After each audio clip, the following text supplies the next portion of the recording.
Di video kali ini, aku akan menceritakan sebuah alur cerita film yang berjudul The Legend of Susan II.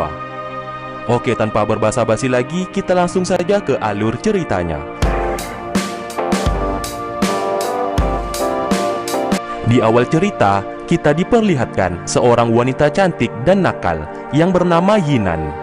Ia pun bercerita di saat dulu ia sedang dikejar-kejar oleh seekor babi yang menggigit lehernya. Dan kini bekas luka tersebut masih membekas. Lalu ia masuk ke dalam kamar kakaknya yang bernama Yonggi. Mereka terlihat tidak akur satu sama lain karena Yinan sering mengerjai kakaknya. Tak lama kemudian, ibu mereka yang bernama Mei datang ke sana untuk menghentikan keributan tersebut. Saat ini, mereka tinggal di sebuah desa yang berada di kaki Gunung Zu. Diceritakan Akademi Gunung Zu selama 3 tahun terakhir tidak merekrut murid baru, yang menyebabkan desa tersebut jarang dikunjungi oleh orang-orang luar. Terlebih lagi, rumah mereka selama ini dijadikan tempat penginapan untuk para murid yang hendak mendaftar di Akademi Gunung Zu. Karena 3 tahun terakhir tidak ada perekrutan murid, pendapatan ibu mereka pun menurun.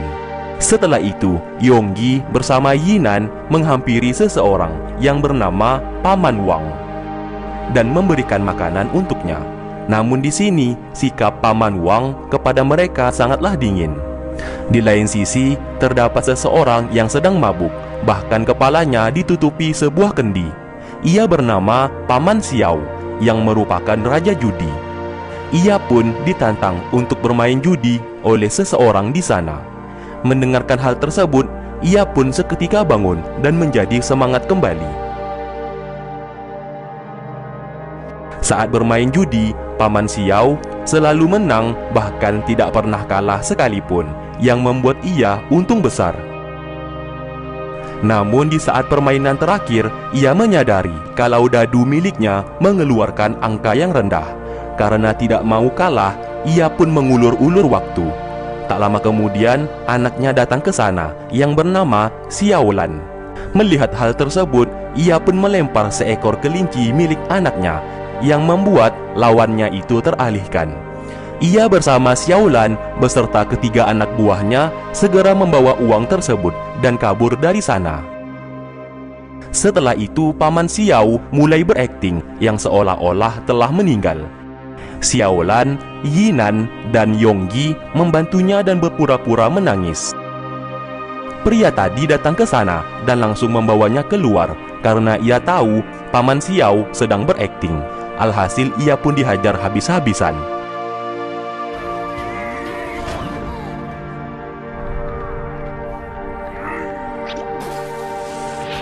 Singkat cerita, Yinan, Yonggi beserta ibunya mengundang Paman Xiao beserta Xiaolan untuk makan bersama karena hari ini ulang tahun Yinan.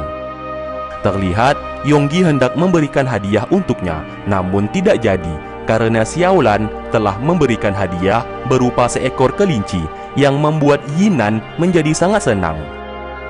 Setelah itu, Paman Wang datang ke sana dan berkata kepada Mei kalau saat ini sudah waktunya. Lalu setelah itu, Nyonya Mei beserta Yonggi pergi dari sana tanpa membawa Yinan. Hal tersebut membuatnya merasa bersedih karena setiap kali mereka pergi ke hutan kayu hitam, dirinya selalu ditinggal. Saat berada di hutan kayu hitam, suasana yang ceria seketika berubah drastis. Mereka pun segera masuk ke dalam. Terlihat Nyonya Mei membuka sebuah portal air yang berada di tebing tersebut. Ternyata terdapat banyak sekali orang-orang yang sudah menunggu kedatangan mereka. Di waktu bersamaan, Yinan sedang mengejar kelincinya yang tiba-tiba lari masuk ke dalam hutan kayu hitam. Sesaat ia teringat untuk jangan pernah masuk ke dalam hutan tersebut. Namun ia keras kepala dan terus saja mengejar kelinci miliknya. Dan benar saja, tiba-tiba ia dihadang oleh siluman serigala yang sudah siap menyerangnya. Ia pun ketakutan dan mencoba lari dari sana. Sesaat ia bertemu dengan wanita misterius yang menunjukkan jalan keluar dari hutan tersebut. Namun naas belum sempat ia keluar dari hutan itu, lagi-lagi siluman tengkorak hendak menyerangnya. Lalu datang seekor pria yang menyerang siluman tersebut. Kembali ke Yonggi, ternyata semua orang ini merupakan berasal dari suku api yang sedang bersembunyi.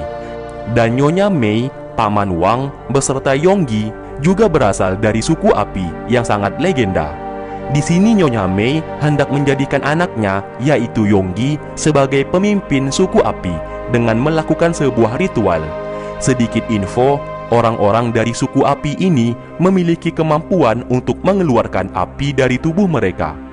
Keberadaan suku api sangat dicari oleh semua orang, maka dari itu mereka selalu merahasiakan identitas mereka.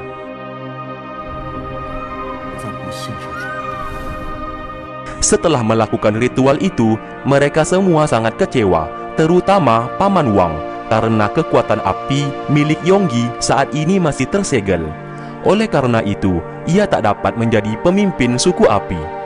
Satu-satunya cara untuk bisa mengembalikan kekuatan Yonggi adalah dengan menghancurkan batu jiwa merah padam yang kini berada di Akademi Gunung Zu. Tidak hanya itu, apabila batu jiwa merah padam berhasil dihancurkan, maka orang-orang dari suku api bisa menguasai kekuatan api mereka. Saat sedang berdiskusi, sesaat Yonggi mendapatkan informasi dari anak kecil di sana yang menunjukkan seekor kelinci yang tiba-tiba berada di hutan tersebut. Melihat kelinci itu, ia pun tersadar kalau kelinci itu milik Yinan. Ia pun segera pergi keluar. Singkatnya, ia berhasil menemukan adiknya dan terlihat pria di sana masih bertarung melawan iblis tersebut. Di saat Yonggi membawa adiknya pergi dari sana, ia justru ditangkap oleh siluman tengkorak. Di sini ia tak bisa melawan karena apabila ia menggunakan sedikit saja kekuatan apinya, maka identitasnya saat ini akan ketahuan. Pria tadi lalu menyerang siluman tersebut dan berhasil mengalahkannya. Yonggi sesaat merasakan sakit di tubuhnya karena kekuatan apinya yang tidak terkendali. Paman Wang yang datang ke sana segera membawanya pergi sebelum identitas mereka ketahuan. Singkat cerita, pria tadi memperkenalkan diri. Ia bernama Bai, salah satu murid dari Akademi Chansu. Sesaat, Yinan merasa heran karena kakaknya yang tadi berada di sana sekarang telah menghilang. Pertemuan tersebut membuat Yinan menjadi suka kepada Bai dan terus saja mengucapkan terima kasih berulang-ulang kali. Yonggi akhirnya diobati oleh ibunya karena apabila mereka terlambat sedikit saja, kekuatan apinya itu dapat membakar tubuhnya hingga tak bersisa. Kembali ke masa sekarang, saat ini ia telah terbangun dari pingsan dan melihat adiknya berada di sana. Karena kasihan, ia pun mengangkat Yinan ke tempat tidur. Sesaat ia melihat bekas luka di leher adiknya. Hal itu mengingatkannya di masa lalu, yang dimana Paman Wang hendak membunuhnya karena takut identitas suku api mereka akan ketahuan. Namun Yonggi beserta ibunya tidak ingin melakukan hal tersebut. Berhubung Yinan lupa ingatan, Nyonya Mei menggunakan kesempatan itu dengan membohonginya kalau Yinan adalah anaknya saat ini dan Yonggi merupakan kakaknya. Kembali ke masa sekarang, Yonggi saat ini menaruh perasaan kepada Yinan karena bagaimanapun juga mereka berdua tidak memiliki hubungan darah. Namun di sini Yinan tidak menyadari akan hal tersebut karena yang ia tahu Yonggi merupakan kakak kandungnya. Di saat ia hendak menciumnya, Yinan langsung tersadar. Mereka berdua pun ribut kembali.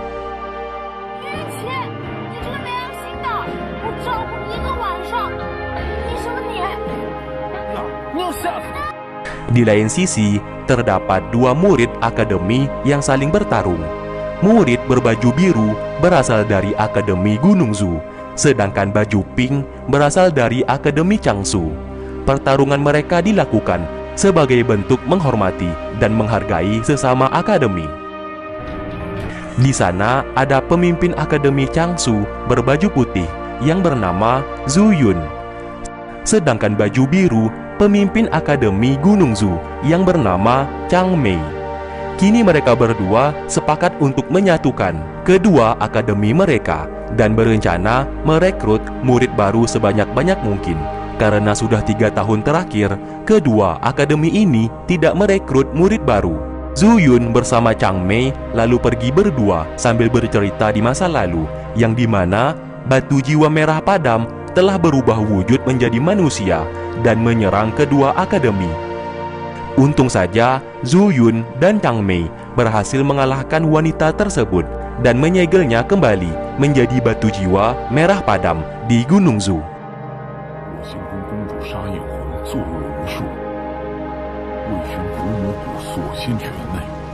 Singkat cerita, setelah itu lonceng Akademi Gunung Zu mulai dibunyikan bersamaan dengan bunyi drum dari Akademi Changshu yang menandakan telah dibuka kembali penerimaan murid baru.